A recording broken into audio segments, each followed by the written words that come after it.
With me, Frank Razan Pereira. Well, Reserve Bank of India Governor Shaktikanta Das on Friday said that the Yes Bank resolution will be done very swiftly and that 30 days is an outer limit.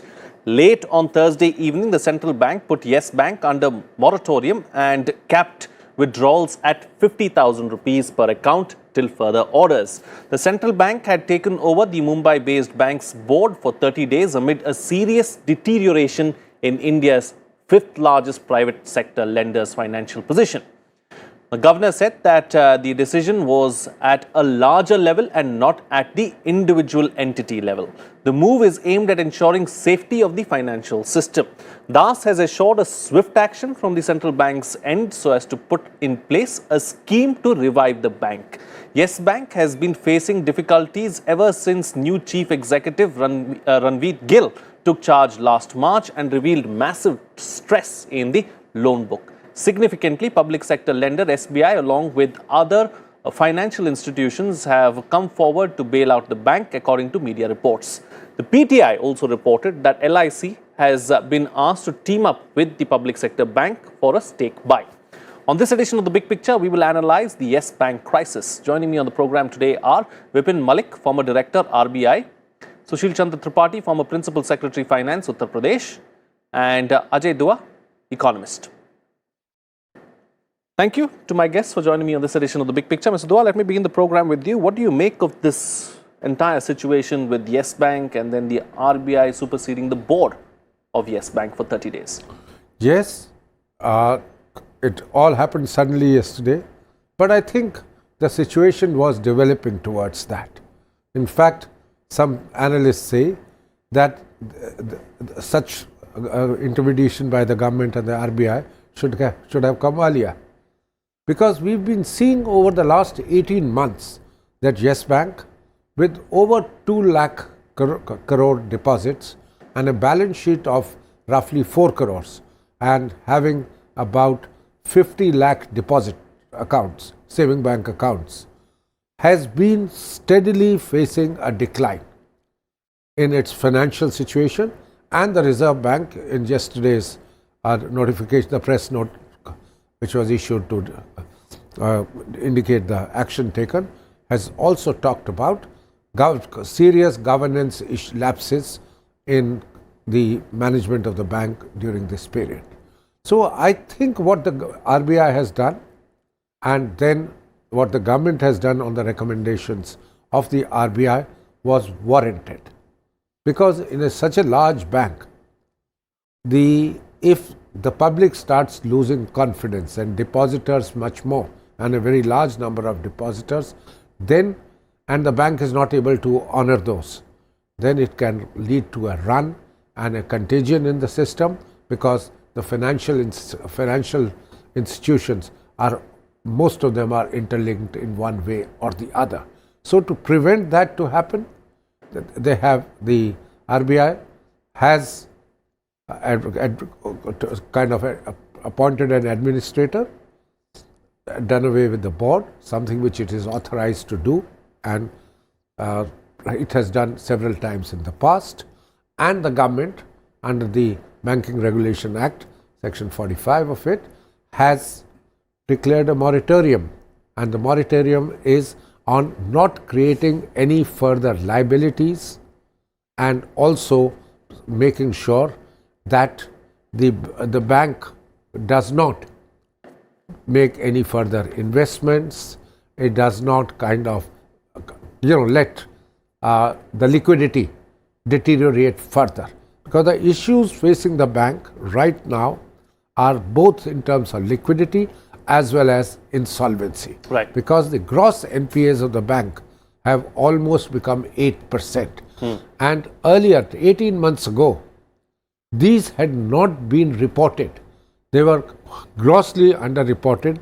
It is only over time that one realizes that the bank had huge NPAs, almost like many of the public sector banks. Okay, all right. So, Mr. Tripathi, several media reports now talking about LIC coming to the rescue once again, and we also have the SBI interested in picking up stake as far as Yes Bank is concerned. What do you make of that? See, bank is a financial intermediary. It gets deposits from the public and it borrows money from lenders, and then it lends money to borrowers, and there the margin is what gives it profits. Now, when it borrows money and it keeps deposits, those monies it has to pay on time. There is no concession there. But when it lends money, and it lends money to businesses, infrastructure, etc., small business, large business, infrastructure, many of them can go wrong, may not perform, or maybe at the time of lending, the appraisal was not properly done. So, the money which was lent was not lent to proper businesses. So, therefore, it can create an asset liability mismatch. You have to give money to depositors and to the institutions you borrowed from, but you are not getting money from the entities to whom you had lent. And in this kind of situation, either you bring more capital or you go to regulator and ask regulator to help. For last several months, I think the RBI was looking at the situation and perhaps giving time to the promoters of the Yes Bank to bring more capital, but they failed to bring.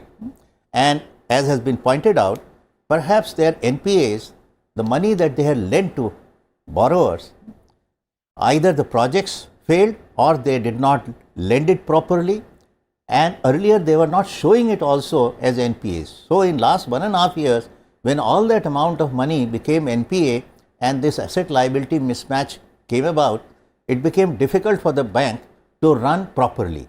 And it is a large bank, it is a fairly reasonable big size bank with over 2 lakh crores worth of deposits and about 4 lakh crores of balance sheet, about 30-40 lakhs of depositors. So, as has been pointed out, you see, the financial system is integrated. So, you will remember one small Lehman Brothers bank fell, and that caused the financial meltdown all over the world in 2008-2009. So, here for stability of financial system, the regulator has to be careful. He has to see that such type of institutions do not collapse, and therefore, there are two possibilities. Either a consortium of financial institutions, LIC, SBI, together bring money, become capital providers, and then the bank can start operating in a normal way, and thereafter they will see whether the bank can stand on its own feet. If not, then ultimately maybe the bank may have to be merged with a larger bank. But that at the moment cannot be said, because this is itself a fairly large bank. So, possibly one does not know, one will have to look at the picture more closely to see whether it can stand on its own feet, given some injection of capital by strong institutions like LIC, SBI, etc. So, that maybe therefore Reserve Bank today has not said any of those things, and they are working out the arrangements, and we will see how the situation develops. Absolutely. So, Mr. Dua, a few months ago, we saw, Yes Bank talking about a foreign investor, the shares suddenly doing well. Yes Bank spoke about how they're going to revive the entire bank itself. What went wrong? Why didn't it fructify? The new management of the bank had actually, after the original promoter, who was also the managing director, demitted, or his term wasn't extended by the Reserve Bank in January 2019. And the new managing director had said that he hopes to raise $1.2 billion from private sources to be able to get the requisite equity capital, in tier 1 capital into his operations. It didn't fructify for two reasons to my mind. And one, the people he had identified, a Canadian, ex-NRI Canadian, and JC Flowers, another private equity company, all of them, when they had a close look at the bank's balance sheets and the financials, wanted a sovereign participation also before they risk their capital. That means they wanted a bank like the State Bank of India or the LI. It's not really within LIC's charter of duties to invest in banks. So even in this particular case, as Mr. Tripathi was referring to, it will require the insurance regulator to give it a specific exception that it can invest in a bank. But the sovereign banks are the public sector banks, in particular the SBI with its large operations. So they were waiting for one of these governmental owned setups to take the lead or join them before they expose themselves. Second, they found that it wasn't without reason that from a price of 395 rupees an equity price, that it had come down to 25 rupees. The lowest it was, 28 rupees about 3 months ago. Yesterday it shot up in anticipation of LIC SBI coming. Today, with a moratorium declared, it back to where it was yesterday. So the fact of the matter is, today the people do realize that there are serious issues within the bank. You know how the bank has suddenly incurred such huge NPAs. The management of the previous management of the bank did not have strong processes in place. Instead, it had strong individual connections with the businessmen who were finding it tough to raise money. Right. Those came to be financed, and I won't hesitate to name them: ILFS, DHFL, SR Power, Crompton and Greaves Power, CG Power, things like our the SL group. All of them were given money for huge funds by the previous promoters, and he was instrumental in also being able to recover from these people, because on personal connections he would lend, and then in personal connections he would recover. After his going, that also didn't quite remain. So he said, "वो तो चला गया, अब हमें वापस क्या करने का?" You know, is that kind of an attitude? Right. And in any case, all these companies themselves have faced serious problems. So, and how the bank was making money was because they were lending such huge sums to somewhat risky ventures. The fee which the bank got for their exposures was also unusually high. Right. So that got reflected in the higher profits of the bank. Sure. But now, with the recoveries not taking place, the profits came down from a 600 crore profit in the previous quarter. The same quarter of previous year, this time it was a loss of 180 crores in Q2. Right. And Q3 results they could not finalize. So they've had to defer it. That's what the Reserve Bank is talking now about: corporate governance issues, things like risky lendings, sure, no processes in place, accounts not getting finalized. Those kind of things, I think, are serious matters. Okay, all right. Since we're talking about the RBI, let me go across to Mr. Malik now. You know, Mr. Malik, as far as the RBI is concerned, what is the RBI expected to do in the next few days? And also, let's not forget, it has superseded the board for a period of 30 days. So what's on the agenda as far as the RBI is concerned? The RBI is the lenders of the last resort. So I think as a lenders of the last resort, it will do anything and everything to save the bank. And I don't see any reason that the bank will allow after 3rd of April, the moratorium will not get opened. So this 30 days period they have given to see that how much is the bulk deposits and bulk advances, and what is the in fact defaults which are happening. And once they assess that, based on that, they will either direct someone to invest, which may be any of the banking institution, or they themselves will come to be the lenders of the last resort and give a line of credit.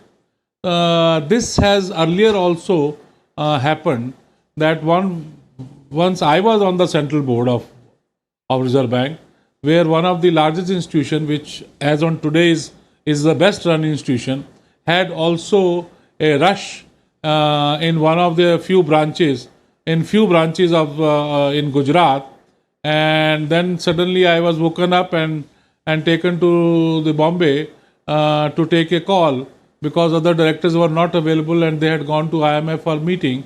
And at that time we decided to give approximately 1,000 crore of line of credit and told bank to open the branches day and night so that nobody is denied the payment. Whosoever wants to draw whatever the amount they want to draw, that will be allowed. And within 48 hours, everything was normal. Similarly, I think this is going to happen, and in a shorter time, things will come to a smooth level. Okay, all right. So, Mr. Tripathi, what happens since the moratorium is in place now? What happens to the depositors' money? Do they need to be concerned? We saw like a beeline to the banks. Yes, banks, people worried, concerned about what might happen, because let's not forget this comes in the backdrop of the PMC that we saw earlier. Of course, not connected. One is a full bank. I'll come to that, but just a point on what Mr. Malik has said. You see, if it is only an asset liability mismatch, then RBI's credit will be helpful. But if there is, the NPAs are unlikely to be really recovered and anything to come from there, then there is a shortage of capital, and some injection of capital will be necessary, and then a new set of promoters or consortium institutions will be necessary. And if that also is not able to revive the bank, then last resort will be to merge it, because there are large number of depositors, so government cannot let it totally collapse, nor can RBI. Now coming to depositors, the Reserve Bank has already said that up to 50,000 they can withdraw, and for medical and such other emergencies they can withdraw up to rupees 5 lakhs. You see, the deposit insurance guarantee now, which was earlier only 1 lakh, has been raised to 5 lakhs. So up to 5 lakhs, in fact, statutorily all depositors are safe. But by and large, I think in our system, the government does not allow a bank to fail, and depositors have to go to Deposit Guarantee Insurance Corporation to get the money. And the last resort will be the bank will have to be merged with a strong bank. But I really at this point I cannot say whether the bank will be able to stand on its own feet, because if it's only a question of asset liability mismatch, and I also read in newspapers that NPAs are not getting resolved, IBC is taking time. If it is only a question of time, then perhaps some credit flow from RBI etc. can help. But if, as Mr. Dua has pointed out, if the processes have not been followed, if wrong parties have been given money, there is no scope for recovery from them, there is a big hole in the banking account, accounts have not been properly kept, and there was evergreening of some of the accounts due to which the NPAs were earlier not being shown, then it's more serious matter, it's a governance matter, and that would require a surgical operation meaning bank merging with a stronger bank. Okay, all right. Mr. Malik, I know you have to be elsewhere at the moment, so let me take a final reaction from you and let you go. What do you believe is the best solution and the best way forward really as far as this entire situation is concerned? Well, Mr. Tripathi said that the bank is enfeebled with the losses and require capital adequacy. If capital adequacy is the problem, then I don't think that any regulator can do anything, or SBI or any other institutions can do anything. They have already failed in raising the capital because they started raising 1.2 billion, which they miserably failed. Unless now the question of valuation will come. The 2 rupee, the equity value of 2 rupee paid up capital has to be valued at a price in which people, in which institutions are ready to buy. But if the government cannot force SBI or any other institution to buy at a more than the market price. So it's a is a very catch situation where you want to save the institution, but the institution valuation you are putting into a situation where the people who are the institution which you are investing, they may come into themselves into a questionable transaction, that why you invested at such a high value when it was not there. And then investigating authorities will start itself another investigation, that is there anything that somebody approached to pressurize the banking institution to invest in that. Right. All these are very sensitive issues, and circumstances of today are such that everybody wants to be very careful, especially in the banking sector. Okay. So let us see. But I agree with all my panelists that no question the Reserve Bank or government can afford to allow this bank to close down. Okay. There are a number of employees, there are more than 1100 branches, and there are large number of depositors, and there are large number of borrowers also. All they are well affected. And the only thing which I feel that if there has to be looked into is that, is there any very big fraud which has happened in the institution? If the fraud is so large that it has to be referred to the investigating agency, then nobody can save the bank. Okay. But if there is no fraud, it has to be protected at all costs. Okay, all right, Mr. Malik, thank you for joining us on the program and sharing your views. Let me take the discussion forward now. So I think we are in agreement as far as the bank itself is concerned, can't let it go down, and the government will not let it go down. You know, on this particular point, Mr. Dua, I can't recall the exact details, but a few years ago, I think there was a similar situation with ICICI Bank as well. And at that point in time too, the bank was not let to go under. That's right. That was the Bank of Rajasthan. The Bank of Rajasthan, a regional bank, largely, had run into similar problems.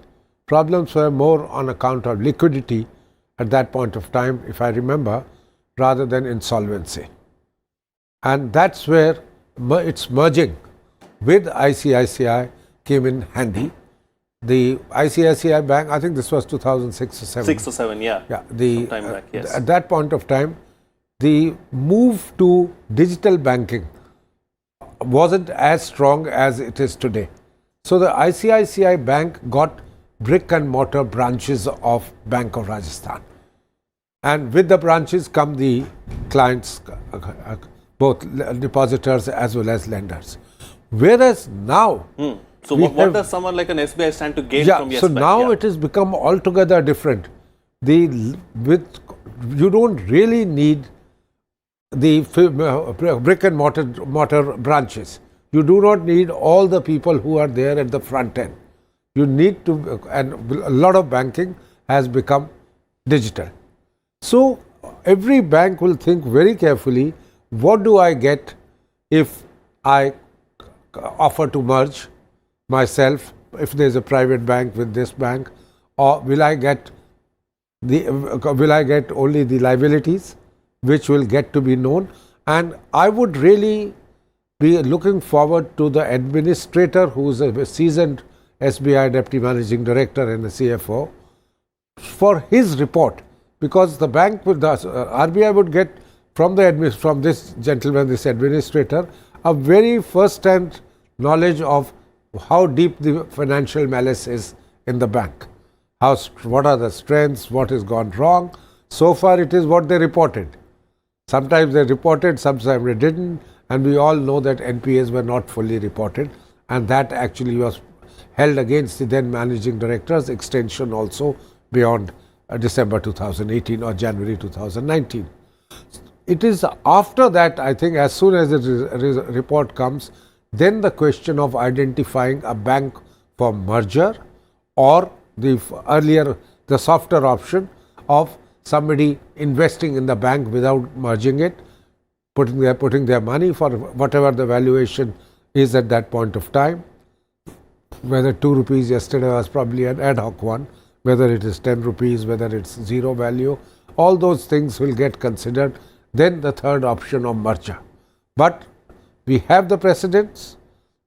Global Trust Bank in 2004 had a similar problem.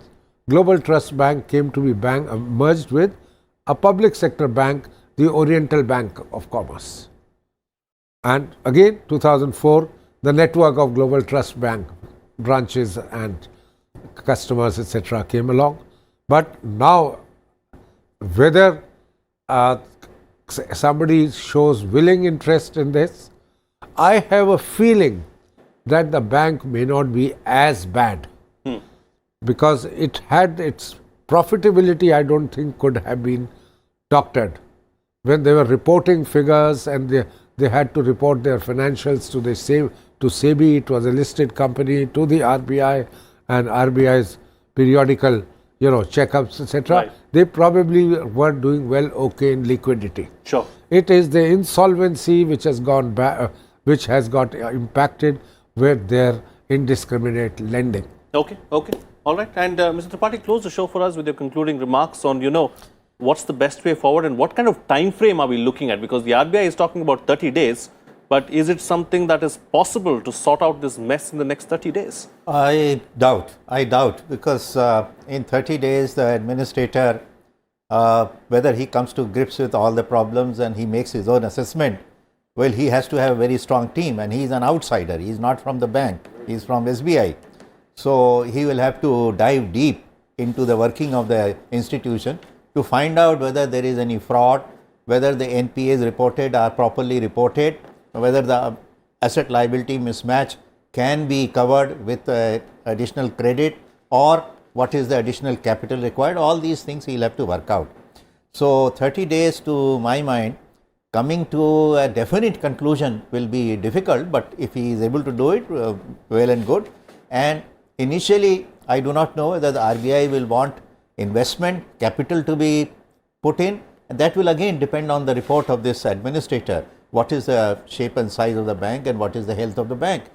So the two suggestions that I made: one, to bring in extra capital and then see whether the bank can stand on its own feet. Otherwise, later on have to merge. But there is a point I wish to make about RBI. We have seen number of finance companies, and it happened also in the Cooperative Bank of Maharashtra, which collapsed. RBI's inspections have to be more detailed and more thorough. It seems to me that RBI inspections are by and large, because you see the number of banks, the number of branches, the number of finance companies are so many, RBI perhaps is not able to cope up. So they are becoming more desk studies rather than going deep into it and finding out the health of the bank and health of these institutions. There are a large number of finance companies which are having similar problems. So RBI should also look at it, how to strengthen their inspection.